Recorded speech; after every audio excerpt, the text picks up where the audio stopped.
Hello everyone, I'm very glad that you're joining this story. Subscribe, like and comment. Enjoy the story, smile more often. The first thing I heard after the toasts and the awkward clinking of silverware against glass wasn't a blessing or a sweet story or even a half-hearted congratulations. It was my Aunt Marilyn's loud, raspy laugh cutting through the noise like a buzzsaw in a quiet church. "We all bet you'd never get married," she cackled, clutching her wine glass in one hand, while the other pointed squarely at me like I was the punchline to some family joke they'd been rehearsing for years. Around her, a couple of my cousins chuckled under their breath, the way people do when they're caught between enjoying a bad joke and realizing it's just a little too cruel to laugh at openly. For a second, my face froze into that awkward smile people use when they want to look like they're in on the joke, even when they're the damn target of it. The ballroom lights threw this weird, golden haze over everything, making faces blur and champagne glasses shimmer like little mirrors, and in that split second, all I could think was, I knew it. I fucking knew it. But instead of letting the weight of it crush me, I smiled wider and motioned for the waiter, a skinny kid named Jesse I'd slipped an extra $200 to earlier that afternoon, to bring out the first round of champagne.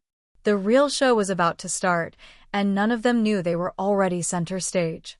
You see, this wasn't some big surprise for me.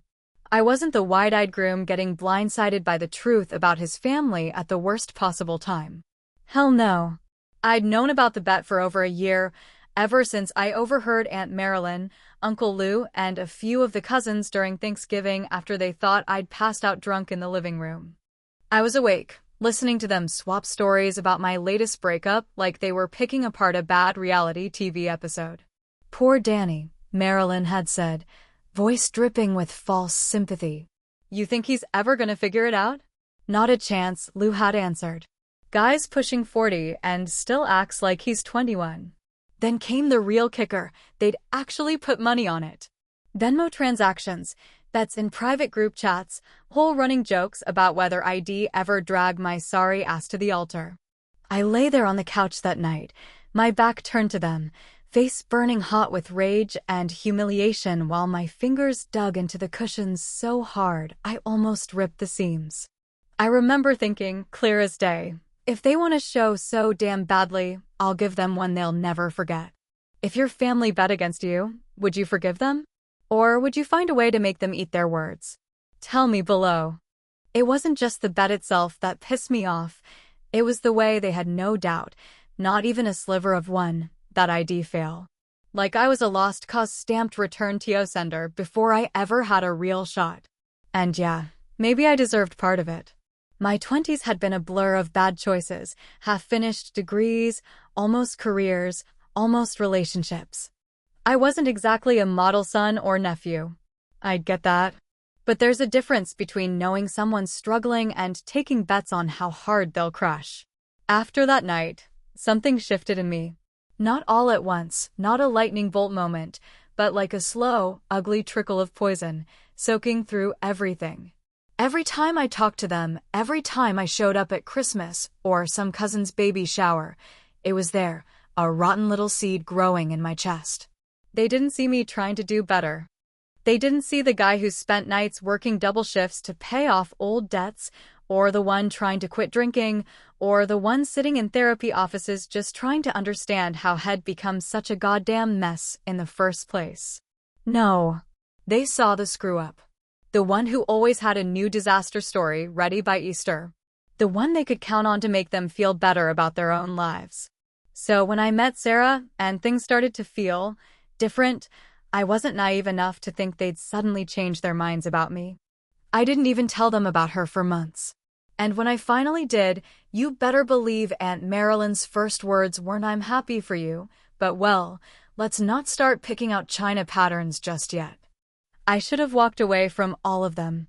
I should have said, screw it, screw them, and just lived my life. But that's the thing about hurt. Sometimes, it doesn't make you noble. It makes you petty as hell. That's when the plan started forming, slowly, deliciously, in the back of my mind. If they were gonna bet against me, if they thought they knew how my story ended, then fine. I'd give them a story. I'd give them a fucking fairy tale. And when it hit the climax, when the whole family was gathered in one fancy room, drunk and smug and thinking they'd gotten away with it, I'd turn the tables so fast their heads would spin. When the waiter came back with the tray of champagne, each flute sparkling under the chandelier lights, I saw a couple of cousins nudge each other, laughing like they were still riding high on the joke. They didn't even notice the tiny etchings on the side of each glass, little, delicate words carved just faintly enough that you had to hold them up close to read. Names, dates, amounts, and not just random words. No, it was every bet they'd ever placed against me. Even Aunt Marilyn's, sitting right there in front of her, Marilyn B., $50, never. God, the look on her face when she picked up that glass. First confusion, then squinting disbelief, and finally this slow, sickly wash of color draining from her cheeks, like somebody had just punched her in the gut without even touching her. I clinked my glass against Sarah's, poor Sarah, who didn't even know half of what was about to come crashing down, and gave Aunt Marilyn the biggest, shiniest smile I could muster. Cheers, I said, voice light as air. To family. And for the first time that night, it wasn't me who looked like the fool. It was them. Every single one of them. But as the laughter faded and the room shifted uneasily around me, a tiny knot twisted low in my gut, one I hadn't planned on feeling. A knot that whispered something ugly and true. Was this really a win? Or just another damn bet I had lost without even realizing it?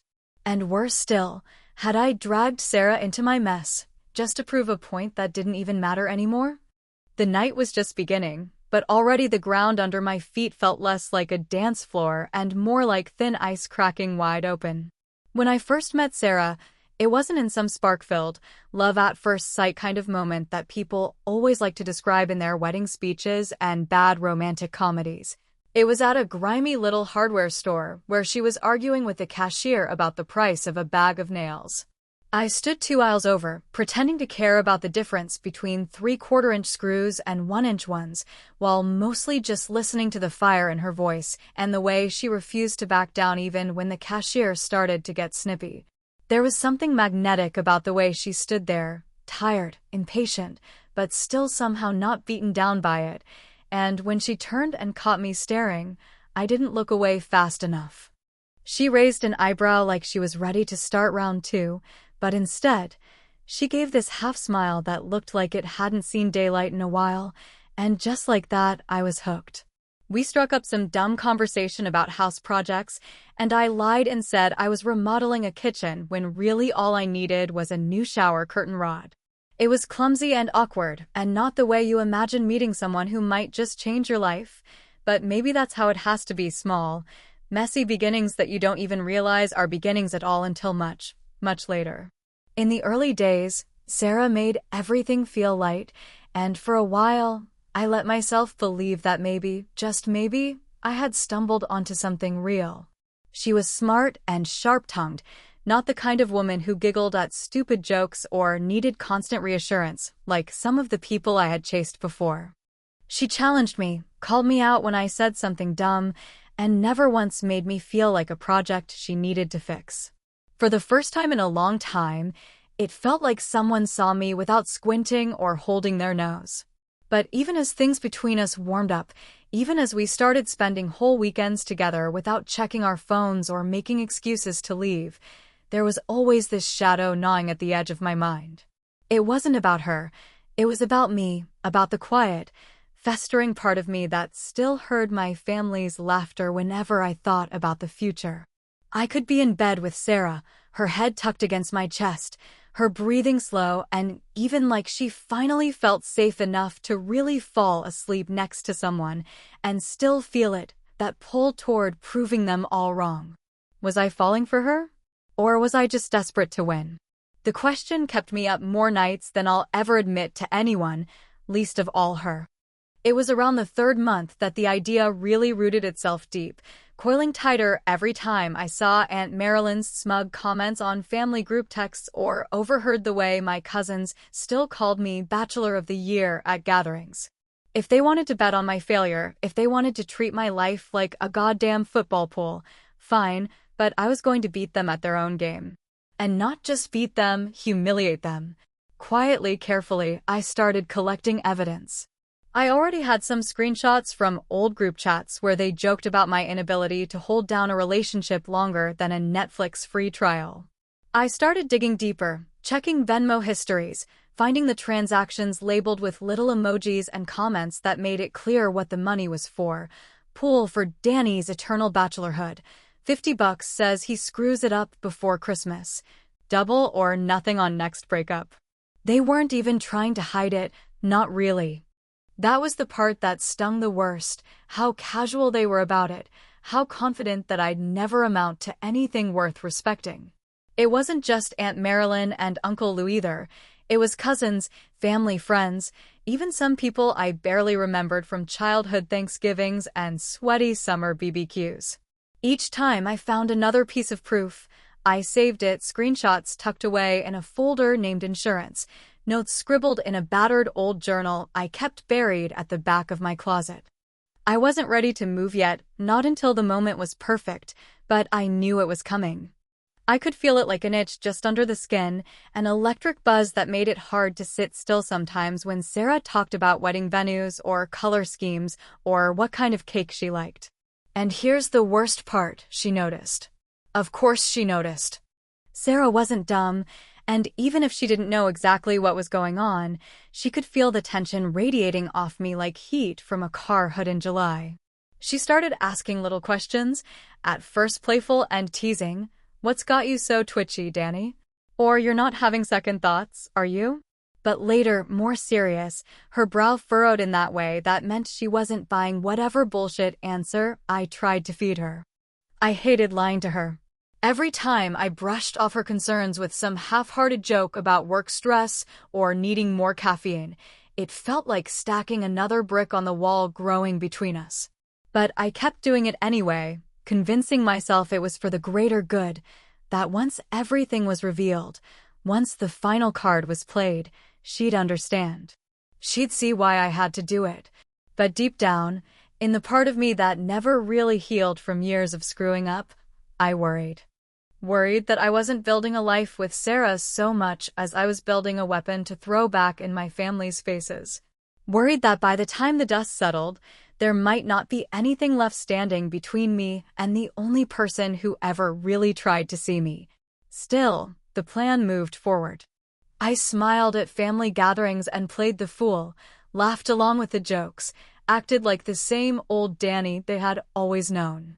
Meanwhile, behind the scenes, I was weaving a net so tight and so intricate that when the moment came, there wouldn't be a damn thing they could say to spin it in their favor. I told myself it was justice. I told myself it was closure. I told myself it was what they deserved. But some nights, lying awake while Sarah's breathing steadied beside me, I wasn't so sure anymore. Some nights, it felt less like building a future and more like digging a grave. And every time Sarah reached for me in her sleep, murmuring my name like a comfort or a prayer, I wondered whether I was dooming both of us without even meaning to. The early days with Sarah were easy in that way everything new feels easy, like floating downstream without needing to paddle, and for a while I let myself drift right along with it, not questioning whether it was real or if it was just another one of life's temporary reprieves before the inevitable crash. We spent long Saturday mornings making bad coffee and laughing over stupid podcasts, took long drives without a real destination, and found ourselves inventing rituals without even thinking about it. Always stopping for soft-serve ice cream if we passed a Dairy Queen, always arguing over which radio station played the worst songs, always making promises that felt light and harmless when spoken out loud. For a few months, it almost felt like I was living someone else's life. Some guy who had his shit together. Someone who could be trusted with happiness without breaking it like a cheap toy. But underneath all of that, buried deep where I thought I could keep it hidden, was the rot that need to win, that gnawing voice that whispered, "This isn't about love. This is about showing them they were wrong about you." It was a poison I couldn't seem to spit out, no matter how good Sarah made me feel or how many nights I fell asleep thinking maybe this time things could be different.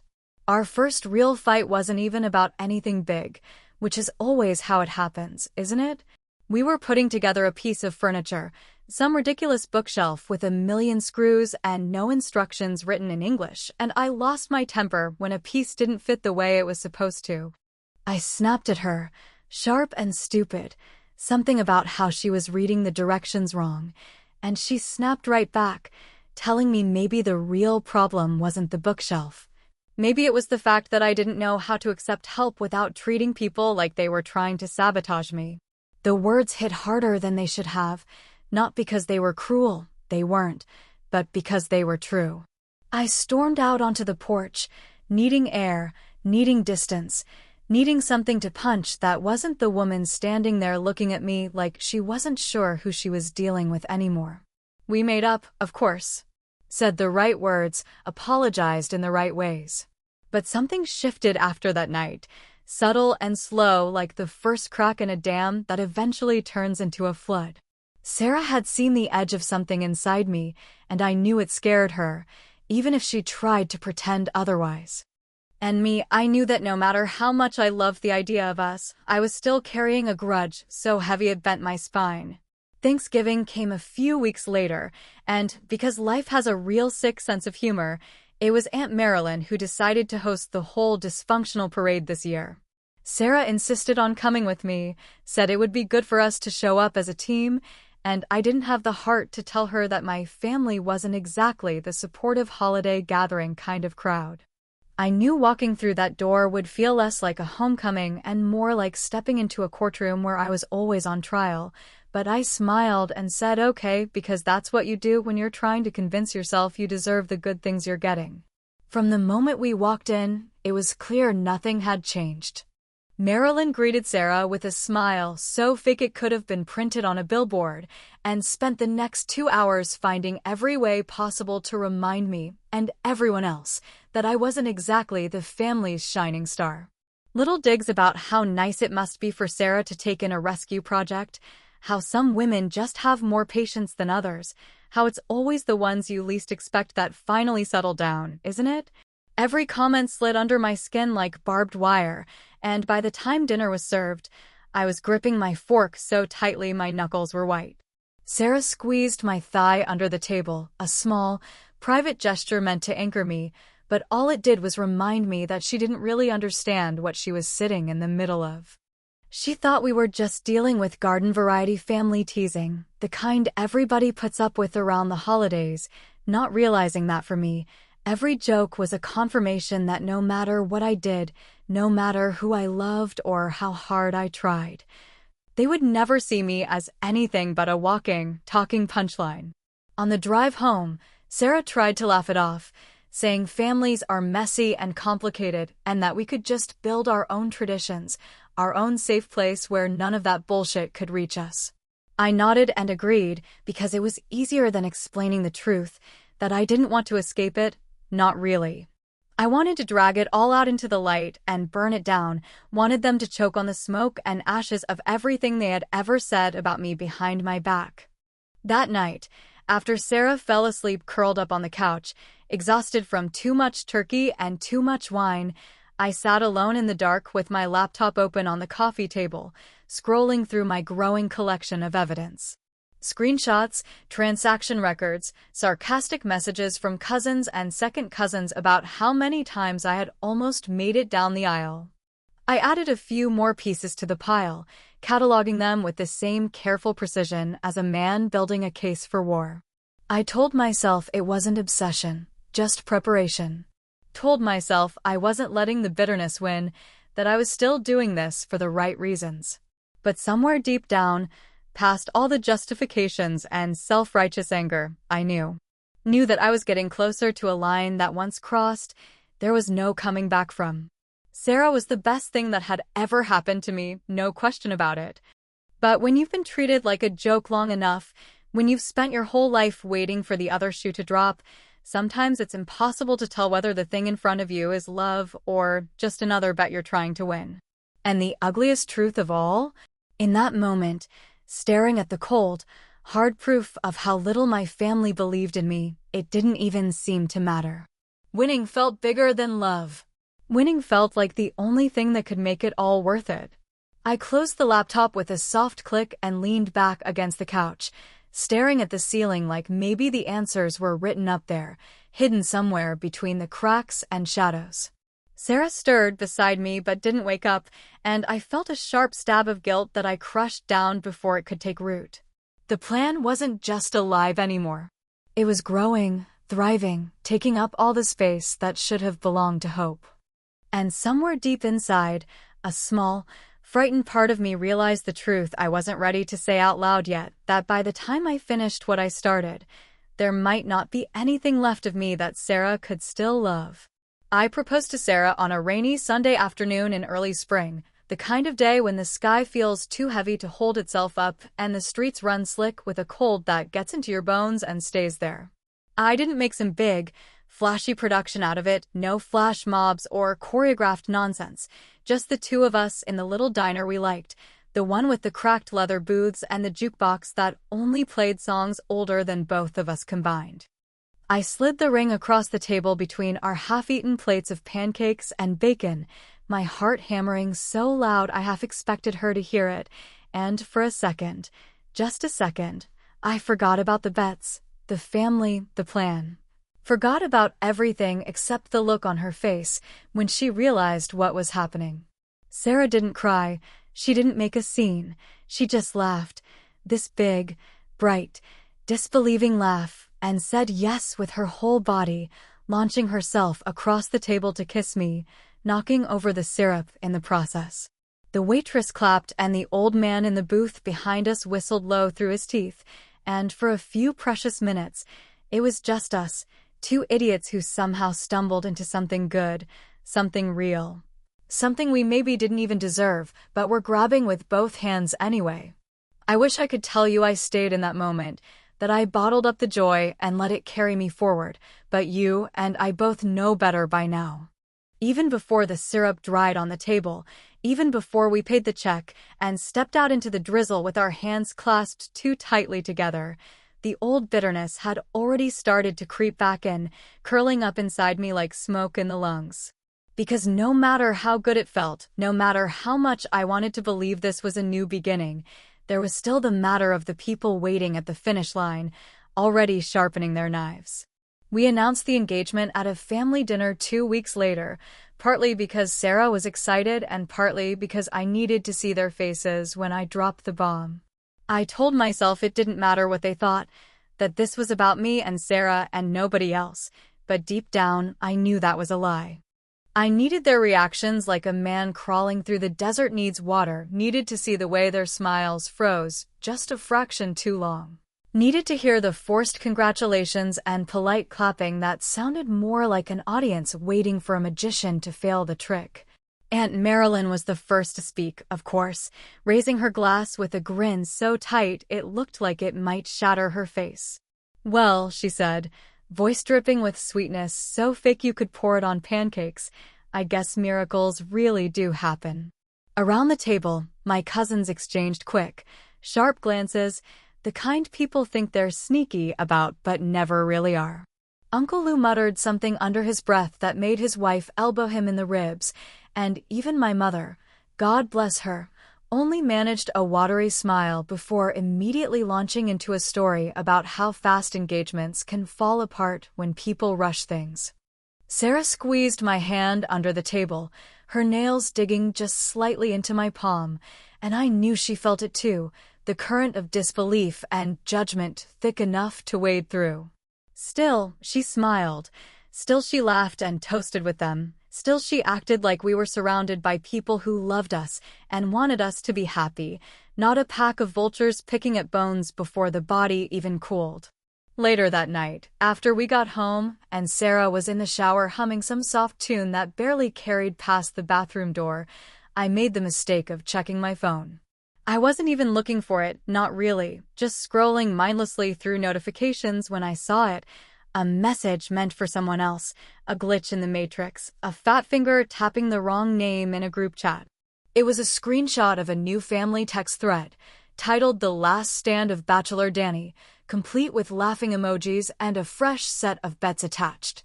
The comments blurred together in a haze of white-hot anger, but a few stuck out sharp and clear.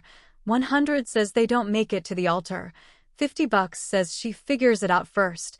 Double if he pulls a runner before the invites go out. They weren't even subtle anymore. They didn't think they had to be.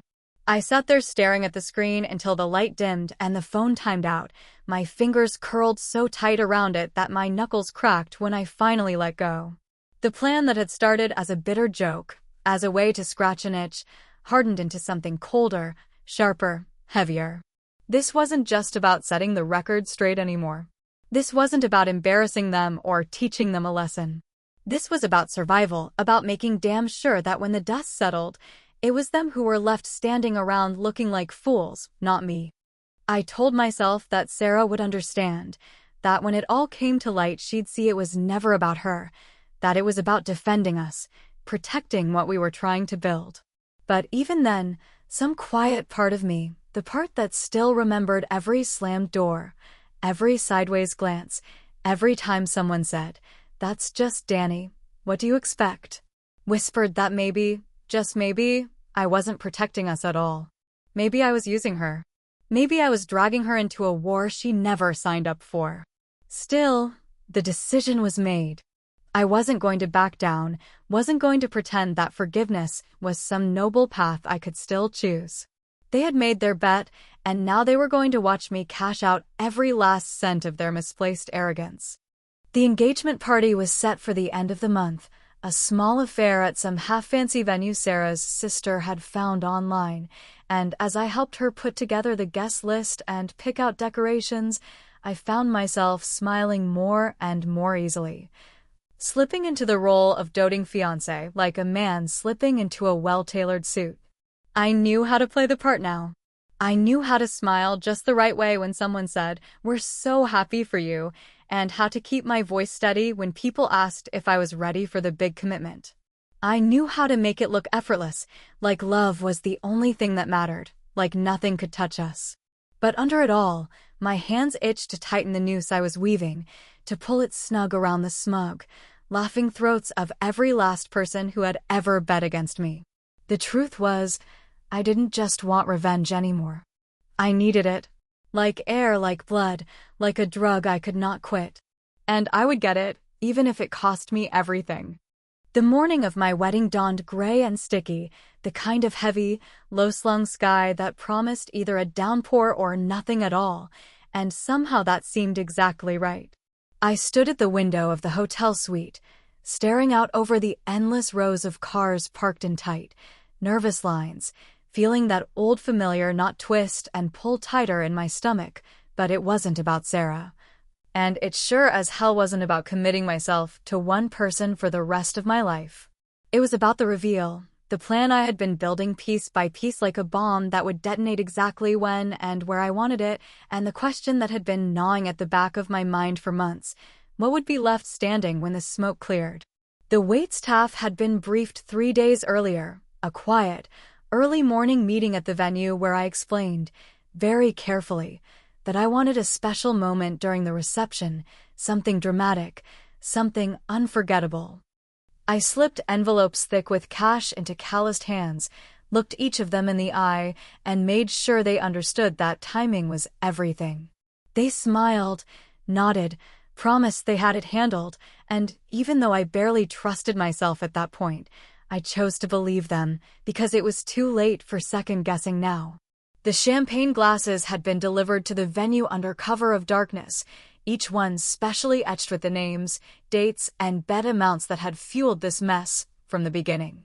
It had taken weeks of planning and no small amount of money to get them made, the etchings just faint enough that they wouldn't be noticed immediately, but clear as day once someone picked one up and held it to the light.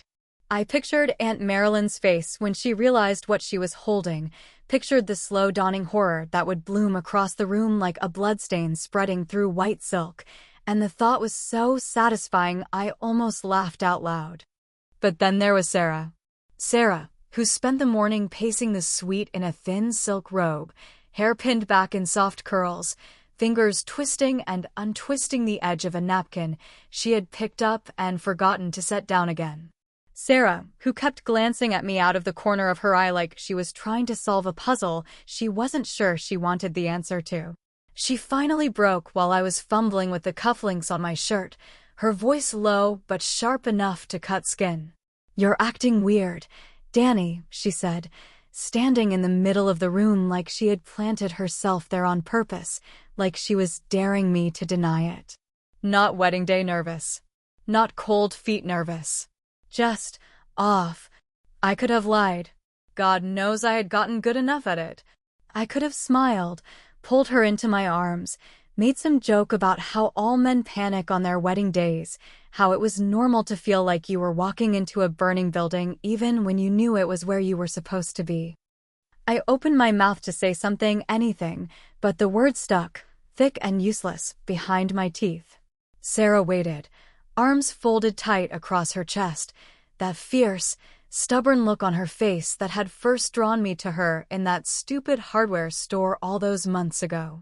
She wasn't asking for much, just a scrap of honesty, just a little piece of the man she thought she was marrying, and standing there in that too-bright room, I realized with a cold, sinking certainty that I couldn't give it to her. Not yet. Maybe not ever. Instead, I snapped at her, sharper than I meant to be, my voice too loud in the cramped room.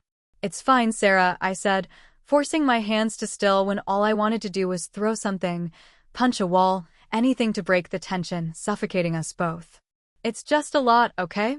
Big day, big emotions. Can we not make it bigger than it already is?" Her mouth tightened into a thin line, and for a second I thought she might call the whole thing off right then and there, might turn around and walk out the door without looking back. Part of me almost hoped she would, because it would make everything easier, cleaner, less ugly.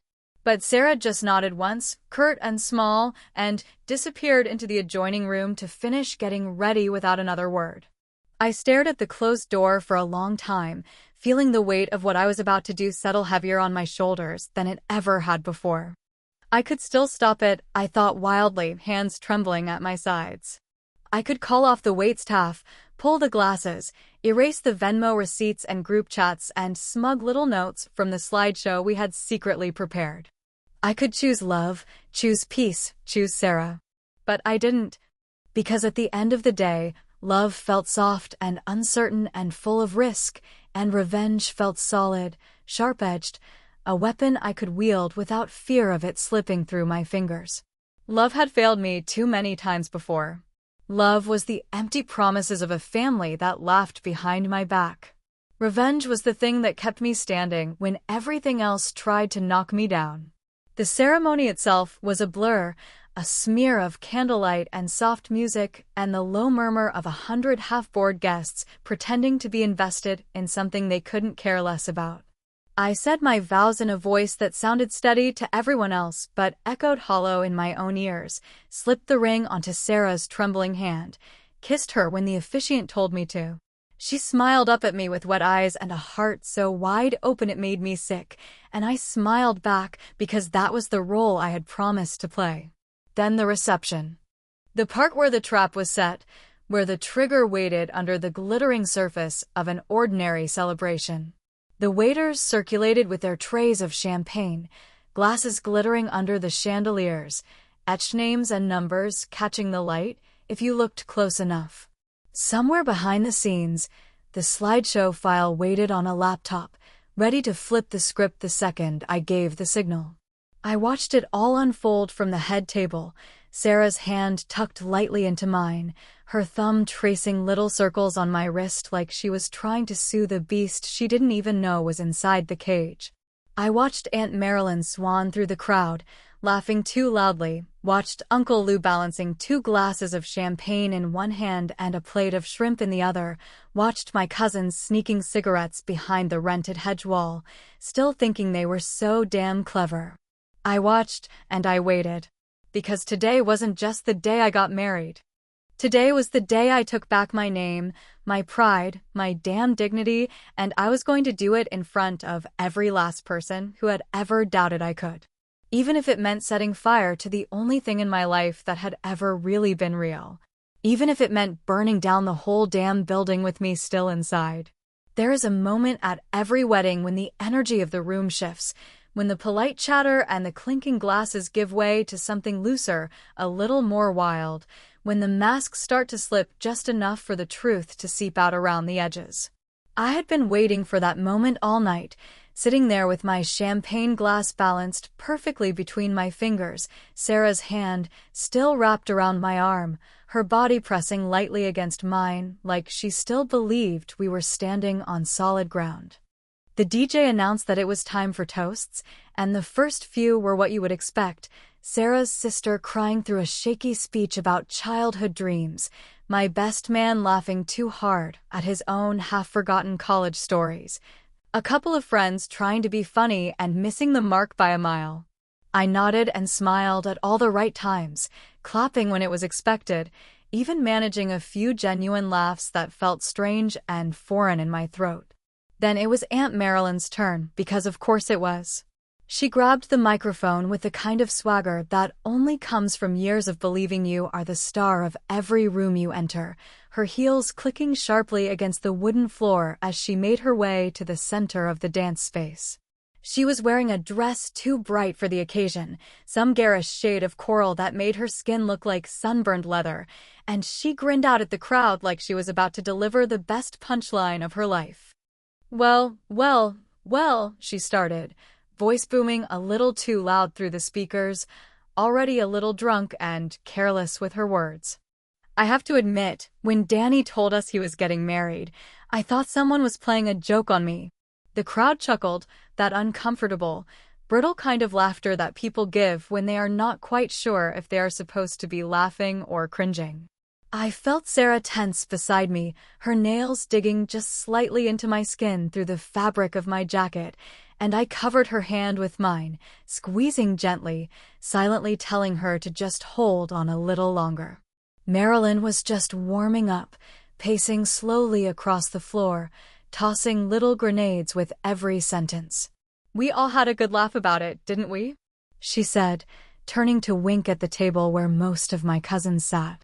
I mean, let's be honest, Danny was always more likely to win the lottery than walk down the aisle.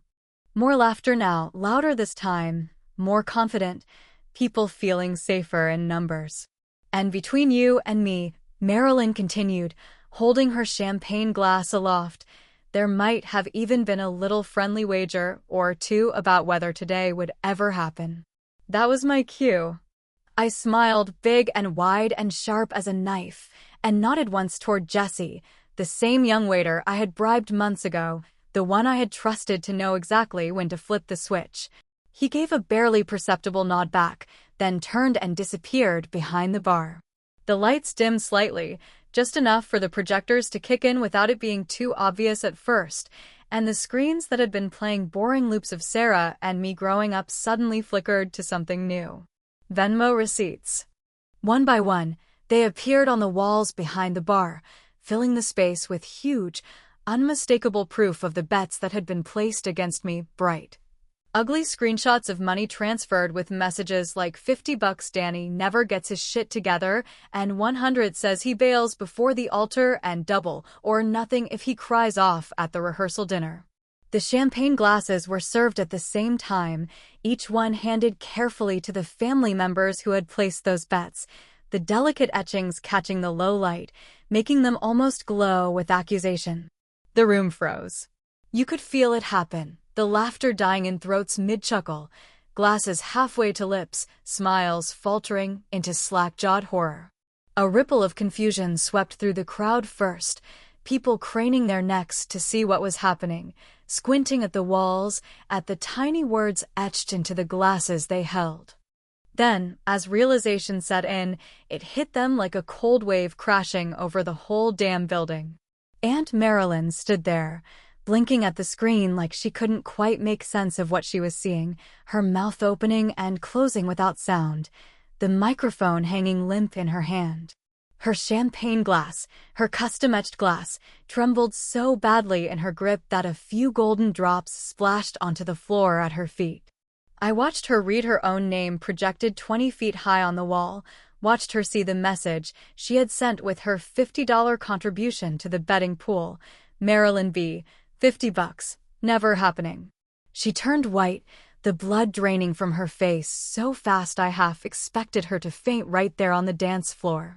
Around her, the room began to split apart, fault lines opening up as people scrambled to react.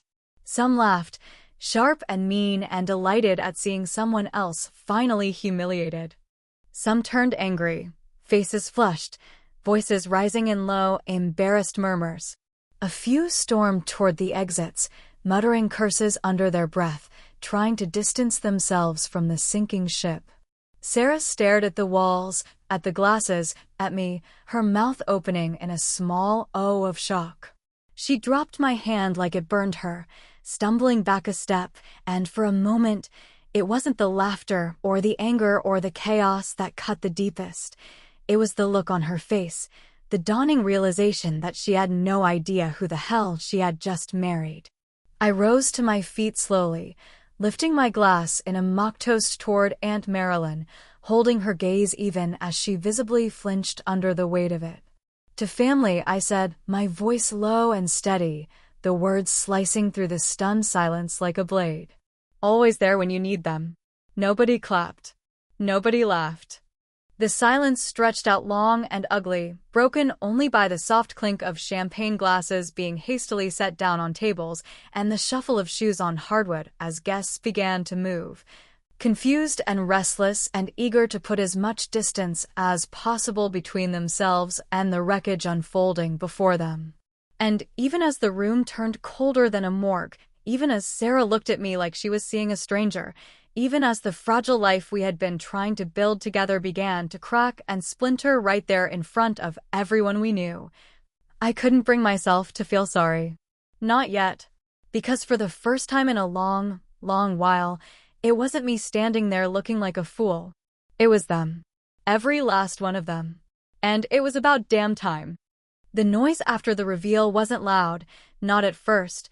Not the way you might expect a crowd of 100 people to sound after being sucker-punched in front of each other, but more like the low, stunned buzz of flies gathering around something freshly broken.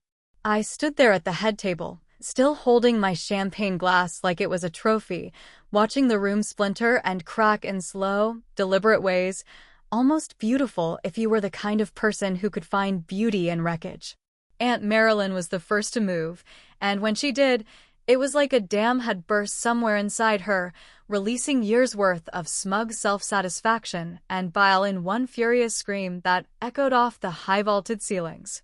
"You vindictive little bastard," she shrieked, her voice so sharp and raw that a few of the kids scattered near the dance floor actually flinched, their tiny hands flying to cover their ears.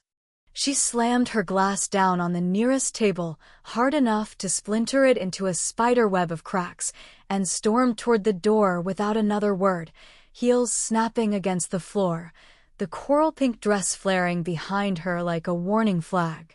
A few other family members followed her lead, some with muttered curses under their breath, others just avoiding eye contact as they rushed for the exits, eager to escape before the fallout claimed them too. I watched them go without moving, without blinking, feeling nothing but a grim satisfaction rooting itself deeper and deeper in my gut. Around me, angry whispers rose like a tide, accusations flying low and fast across the tables, glances darting from me to the screen, to the champagne glasses and back again. As if somehow the physical proof of their own cruelty made them angrier at me than at themselves.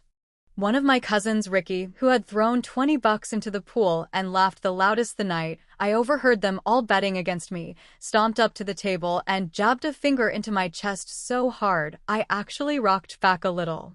"You ruined today, you selfish prick," he hissed, his breath hot and sour with fear. "You couldn't just let people be happy for you, huh? Had to make it all about you, just like always." I didn't answer him because there was nothing left to say, no argument worth wasting breath on when the truth had already been laid bare for everyone to see. Ricky sneered, shook his head like he was the one who had been betrayed, then shoved off into the crowd, pushing people aside as he went, muttering under his breath the whole way.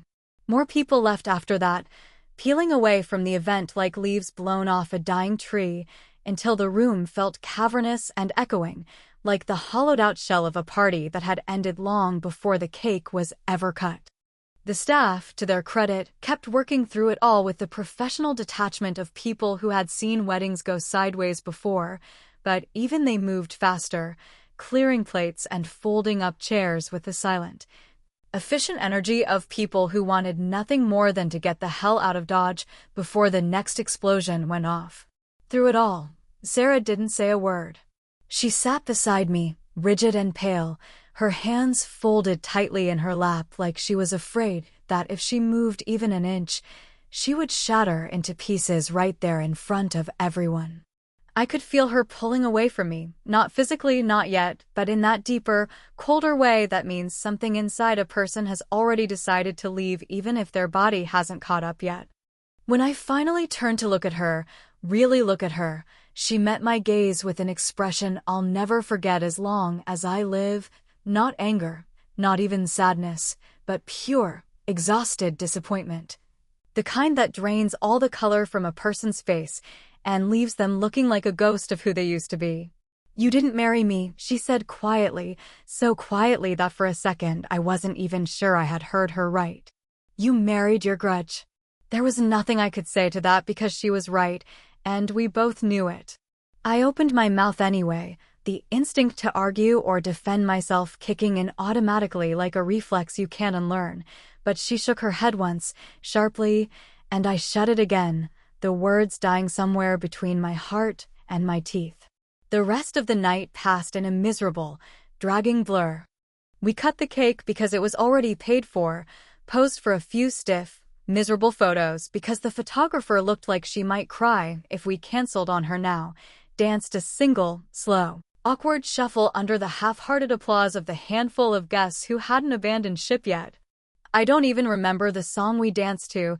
It could have been a funeral dirge for all it mattered. After the last guest slunk away and the staff began folding up the last of the rented chairs, Sarah gathered her dress in trembling hands and told me she was going to bed. I nodded, numb and hollow, and watched her walk away without once looking back. When I finally stumbled upstairs to the hotel's suite an hour later, the door to the bedroom was shut tight, and a small, folded note sat on the couch where she knew I would find it. "I'm sleeping in the other room tonight," it read, the words written in the neat, careful handwriting I used to think was the prettiest thing I had ever seen. "I need space." No anger. No threats. Just cold, flat distance. I sat on the couch for a long time, staring at the closed door like it was a wall I had built myself, brick by goddamn brick, until it was too high and too wide for even Sarah to climb over. The weight of everything I had done settled heavy on my chest, pressing down until it hurt to breathe, but still I clutched the anger to me like a shield, like if I just held onto it tight enough, it would protect me from the jagged edges of what I had lost. Outside, the rain finally started to fall, tapping against the window in soft, insistent fingers, and somewhere down the hall, I could hear the muffled sound of another wedding party laughing, toasting to a future they still believed in. I wondered, not for the first time, what it must be like to love someone cleanly, without the poison of revenge running through your veins, without the need to prove yourself louder than the need to hold on to the person you claimed to love. But that wasn't my story. Not anymore. Maybe it never had been. The silence in the honeymoon suite was the kind that doesn't just fill the room, but presses into your skin, into your lungs, until every breath feels like swallowing glass. I sat there on the edge of the enormous, perfectly made bed, the one we were supposed to be tangled up in together, and stared at the ring on my hand like it was some alien thing that had attached itself to me without permission. Around me, the room was pristine and untouched, a glossy brochure version of happiness that someone else might have lived in for a night or two, someone better. Someone less hollowed out by anger and pride, and the kind of bitterness you can't wash off no matter how hard you try. Outside the window, the ocean stretched out under a bruised sky, dark and endless and strangely indifferent to the fact that everything inside me was unraveling. The waves didn't give a damn about who won or lost, who loved or betrayed, who stood at the altar for the right reasons or the wrong ones. They just kept rolling in and rolling out, carving the shore down grain by grain, slow and merciless and inevitable. I thought about going after Sarah, about knocking on the locked door and begging her to look at me, to listen, to understand that I hadn't meant for it to happen like this. But every time I stood up and made it halfway across the room, I remembered the way she had looked at me downstairs, not with rage or betrayal, either of those would have been easier, but with that deep, cold disappointment that said she didn't recognize the man standing in front of her anymore. And the truth was, I wasn't sure I recognized him either. I poured myself a drink from the minibar, something expensive and sharp enough to burn all the way down, and stared at the floor while the cheap hotel glass sweated in my hand. Somewhere in the back of my mind, I could still hear Aunt Marilyn scream, still see Ricky's furious face, still feel the crackling tension of the moment when the room had frozen around me, when the trap I had built so carefully snapped shut on all of us at once. I had won. I had set the stage, pulled the strings, orchestrated the perfect revenge, and delivered the final blow with a smile on my face. I had forced them to see the truth about themselves, about what they really thought of me, and I had made sure they would never be able to pretend otherwise. I had burned the bridge so thoroughly there wouldn't be a single board left to crawl back across. And yet here I was, sitting alone in a hotel suite big enough for two, listening to the slow, suffocating tick of the clock on the wall, wondering when exactly winning had started to feel so much like losing everything that had ever mattered. Did I even love Sarah? The question slipped in quietly, like a cold draft under the door, and once it was there, it wouldn't leave. I turned it over and over in my mind, trying to find a clean answer, but every angle I looked at was covered in fingerprints and cracks. I loved the way she laughed when she thought no one was listening, the way she challenged me to be better without ever pretending she thought I was broken. I loved the way she took up space without apology, the way she called bullshit on me when I deserved it and forgave me faster than I ever forgave myself. But did I love her enough to put her before my need to win? Did I love her enough to let go of the old hurts, the old anger, the old need to prove something to people who were never going to see me the way I wanted them to? The ugly, naked truth was staring me in the face now, impossible to dodge or dress up in better words. I didn't just marry Sarah. I married revenge, anger, bitterness. I stood at the altar with a woman who deserved all the tenderness and gentleness I could give, and instead of offering her that, I carried a battle flag into our wedding and planted it right between us before the ink on our vows was even dry. I thought back to all those late nights in the months leading up to the wedding, hunched over my laptop collecting evidence, poring over Venmo transactions, screenshotting ugly jokes and cruel comments, building my case like a man preparing for trial instead of for marriage. I thought about every time Sarah had reached for me, sensing that something was wrong, and I had pulled away, hiding behind half smiles and empty reassurances because I couldn't let go of the fight long enough to hold on to what really mattered. In the quiet, sterile air of the suite, I could almost hear her breathing on the other side of that locked door, and it sounded like the loneliest thing in the world. I stood up and paced the room, the drink still clutched in one hand, the other tugging restlessly at the too-tight collar of my shirt. The night felt endless, a flat, gray stretch of nothingness that offered no comfort and no escape. I wondered if she was awake, wondered if she was lying there staring at the ceiling the same way I was, wondering how the hell we had ended up here, two strangers with matching rings and nothing else to bind them together. Eventually, I wandered over to the window again, pressing my forehead against the cool glass, watching the black water heave and roll under the heavy sky. I pulled the ring off my finger and held it up to the light, turning it slowly between my thumb and forefinger, as if I could find some hidden answer in the way it caught and reflected the dim, sterile light. It was beautiful, the ring, simple and strong and built to last, but it felt so damn heavy now, like a promise I had already broken before I even had the chance to keep it. I thought about throwing it, about sliding the window open and hurling the damn thing out into the ocean, letting it sink down into the cold, dark depths where broken promises and lost causes belong. I could almost feel the weight of it leaving my hand, almost hear the soft, final splash as it disappeared from sight forever. But I didn't. I stood there, the ring cold and unfamiliar in my hand, and stared out into the night, feeling the full, brutal weight of everything I had done settle onto my shoulders like a punishment I had earned 1,000 times over. I proved them wrong. But maybe they were right about me after all.